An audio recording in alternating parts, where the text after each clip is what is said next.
بسم اللہ الرحمن الرحیم۔ السلام علیکم، میں ساجد حسین ہوں اور آپ میرا ویلاگ دیکھ رہے ہیں۔ جب قسمت میں ضلالت لکھی ہو تو کوئی ایسا کام نہیں ہوتا جو ضلالت کے بغیر ہو۔ میں نے پچھلی ویڈیو میں ذکر کیا تھا کہ عمران خان صاحب نے ایک آرٹیکل لکھا دا اکنامکس میں۔ اب دا اکنامکس والا آرٹیکل ہمارے نگران سیٹ اپ کو لڑ گیا ہے۔ مطلب آپ یہ دیکھیں کہ جب پہلے آرٹیکل لکھا عمران خان صاحب نے جمعرات والے دن، تو بہت سارے، اب اگر آپ دا اکنامکس کے ٹویٹر ہینڈل کو دیکھیں تو پہلے 100 کسی جگہ پہ وہ پوسٹ کرتے تھے کسی کے بارے میں تو 100 ٹویٹس ری ٹویٹس ہو جاتے تھے، 150 ری ٹویٹس ہو جاتے تھے۔ اس طرح جب عمران خان نے آرٹیکل لکھا تو اس کے بعد یہ ٹویٹ جو ری ٹویٹ ہو رہے تھے وہ ہزاروں کی تعداد میں ہوئے۔ اب اس پر جو ہے وہ ہمارے وزیر اطلاعات مرتضی سولنگی صاحب، ان کو ایک جوش آیا۔ ظاہر سی بات ہے پیچھے سے کہا ہوگا کسی نے کہ بھائی یہ کیا مذاق ہے۔ اب اس نے ایک ٹویٹ داغا کہ یہ ہم دا اکنامکس کو پوچھیں گے، یہ غلط کیا اس نے، یہ وہ اس طرح کی اس نے بات کی۔ اب دا اکنامکس نے یہ جو عمران خان صاحب کا آرٹیکل تھا اس کو دوبارہ شیئر کر دیا۔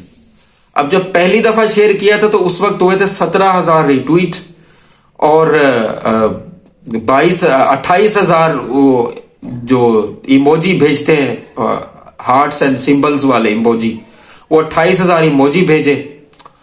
اور دوسری طرف جب یہ انہوں نے کہا مرتضی سولنگی صاحب نے کہ یہ غلط کیا ہے دا اکنامکس نے، ہم اس کو چھوڑیں گے نہیں، اس طرح کی انہوں نے بات کی، تو پھر انہوں نے جو ہے وہ شیئر کیا اکنامکس نے۔ اب دوسری طرف جو 3 گھنٹے بعد شیئر کیا اس وقت 12,000 ری ٹویٹ اور 22,000 ایموجی بھیجے۔ اب پھر جو ہے سولنگی صاحب نے جو ہے وہ اس کو چڑھانے کے لیے دا اکنامکس نے پھر شیئر کیا، پھر انہوں نے ہزاروں کی تعداد میں اپنے ویوز سمیٹے، ٹویٹ سمیٹے، ری ٹویٹ سمیٹے۔ اب یہ آرٹیکل جب تک میں نے دیکھا ہے اس کو 4 دفعہ یہ شیئر ہو چکا ہے، اور چاروں دفعہ ہزاروں کی تعداد میں ٹویٹس اور ری ٹویٹس ہو رہے ہیں اس کے اوپر۔ اب دیکھنے میں تو ایسا ہی لگتا ہے کہ دا اکنامکس والے جو ہے وہ پاکستان کی جو نگران سیٹ اپ ہے اس کو چڑھا رہے ہیں کہ جو کرنا ہے کر لو، ہم تو شیئر کر رہے ہیں۔ یہی بات سمجھ میں آتی ہے۔ دوسری طرف ایک لوکل سنگر ملکو جس کے اپنے شاید کو 300 350 گانے ہوں گے، اس کا ایک نقدہ کوکا جس میں اس نے عمران خان سے ریلیٹڈ ایک لائن لکھ دی، تو وہ ابھی تک وہ ان کے ہاتھوں میں نہیں آ رہا۔ مطلب کہ وہ 3 گانے اپنے اسٹوڈیو میں بیٹھ کے عمران خان کے بارے میں بنا چکا ہے، تو وہ لاکھوں کی تعداد میں ویوز سمیٹ رہا ہے۔ اب ان کو سمجھ نہیں آ رہی کہ یہ کریں کیا۔ دوسری طرف قاضی صاحب جو کہتے تھے کہ الیکشن تو پتھر پہ لکیر ہے، الیکشن اگر جس نے یہ بات کی ٹی وی پر کہ جی الیکشن نہیں ہوں گے تو وہ ٹی وی پہ بات نہ کرے، اپنی بیوی سے بات کر لے، یہ قاضی فائزی صاحب۔ اب قاضی صاحب تو کہتے ہیں پتھر پہ لکیر ہیں، لیکن الیکشن ملتوی کرنے کے لیے سینٹ نے ایک متفقہ طور پہ قرارداد منظور کر لی جمعے والے دن۔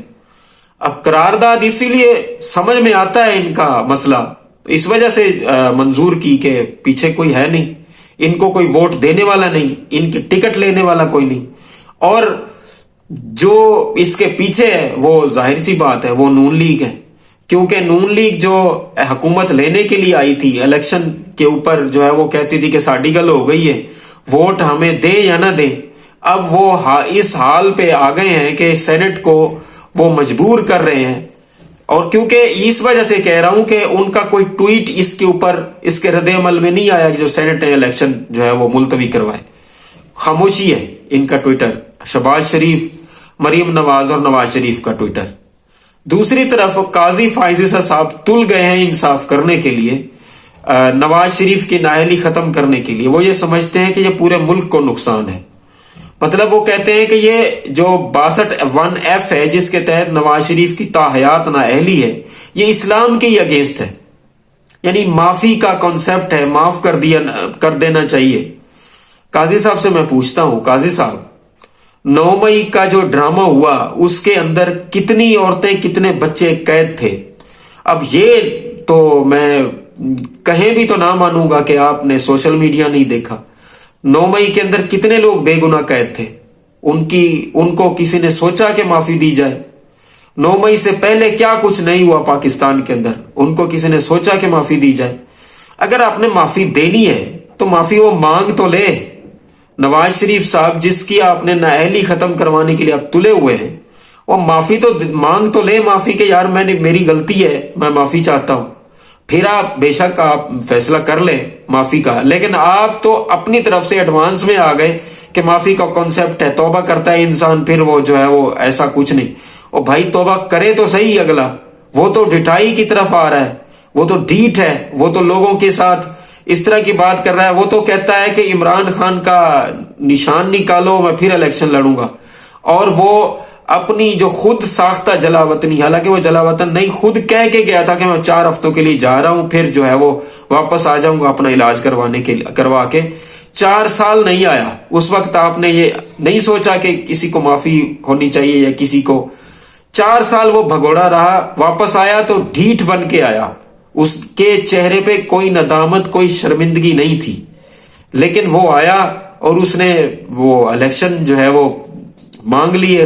मतलब कि धांधली का इलेक्शन में जो है वो सीन है। लोग इसको वजीर आजम मानते नहीं, ये जोर जबरदस्ती। वो सराइकी की मिसाल है कि ऊको कोई नाल नहीं खड़ेंदा, वो आदि मैं फ्रंट ते बाए के वेसा। ये पंजाबी सराइकी की मिसाल है कि लोग इसको देखना नहीं चाहते। ये कहता है मैं वजीर आजम बनूंगा, नवाज शरीफ साहब, और आप ऊपर से इसको माफी दे रहे हैं। किस तरह की माफी? कोई जुर्म किया इसने, ये कोई गुनाह किया इसने? भाई अगर आपने करना ही है तो फिर ठीक है। ये अजीब से रिमार्क्स क्यों देते हैं कि माफी भी का कॉन्सेप्ट भी है? माफी तो कई लोगों ने मांगी है, कईयों ने मांगी है, कई बेगुनाह कैद हैं। आपने तो देखा ही नहीं कि हालात किस तरह के हैं। 13 साल बच्चा अरसलान 14 अगस्त के ऊपर वो वापस आया, उसको छोड़ा गया 9 मई के जो है वो गलती के अंदर जो उसको पकड़ा हुआ था, और पता नहीं की भी थी उसने कि नहीं, उसको छोड़ा गया। वो वापस आया, आधे घंटे बाद फिर पुलिस पहुंच गई। फिर उसका वालिद हार्ट अटैक से फौत हो गया, वो छुपा रहा। उस वक्त आपको कोई होश में नहीं आया। आप जज थे, अगरचे आप चीफ जस्टिस नहीं बने थे। 17 सितंबर को आपने हल्फ उठाया। आप ये तो कहते हैं अपनी, कल उन्होंने तकरीर की, उन्होंने कहा कि जी जो मैं लाइव प्रोसीडिंग करता हूं तो मेरी बीवी मुझे कहती है कि आप ऐसे नहीं बैठना चाहिए था आपको, आप ऐसे बैठे हुए थे। बीवी आपके ऊपर, आपके बैठने के ऊपर तो एतराज करती है। काजी साहब आप लेट गए हैं लोगों के सामने, इंसाफ आप दे नहीं रहे, इंसाफ की जगह पखंडबाजी बनाई हुई है, तो बीवी इस पर एतराज नहीं करती आपकी। बहरहाल इमरान खान तो रोके से नहीं रुक रहा। इमरान खान की बातें तो फिर अब पूरी दुनिया में सुन रहे हैं लोग, और ये सब लोग इस वजह से हैरान है पाकिस्तान का निगरान सेटअप के इमरान खान ने आर्टिकल लिख किस तरह दिया। हालांकि उसको तो हमने पेपर और पेंसिल भी अलाउ नहीं की, लेकिन उसने लिख दिया। और पूरी दुनिया, जो सोलंकी साहब ने ट्वीट किया उसके ऊपर उसको सुना है कि ये ट्विटर ने उसको कम्युनिटी नोट लगा दिया है कि यानी कि इसका मतलब ये होता है कि ये ट्वीट जो है वो झूठा है, ये बकवास है। लोग तो अब इमरान खान की बात सुन रहे हैं। द इकोनॉमिक्स उसको जानबूझ के शेयर दोबारा जो है वो शेयर कर रहा है और आपका मुंह चिढ़ा रहा है। निगरान हुकूमत के जो वजीर इतलात हैं, क्या नाम है उनका, सोलंकी साहब, मुर्तजा सोलंकी साहब।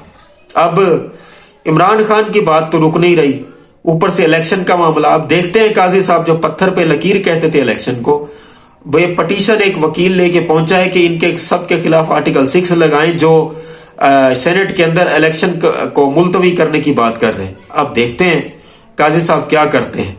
काजी साहब सिर्फ दूसरों को, पीटीआई के लोगों को सुनाने के लिए बैठे हैं या फिर कोई इंसाफ भी करेंगे।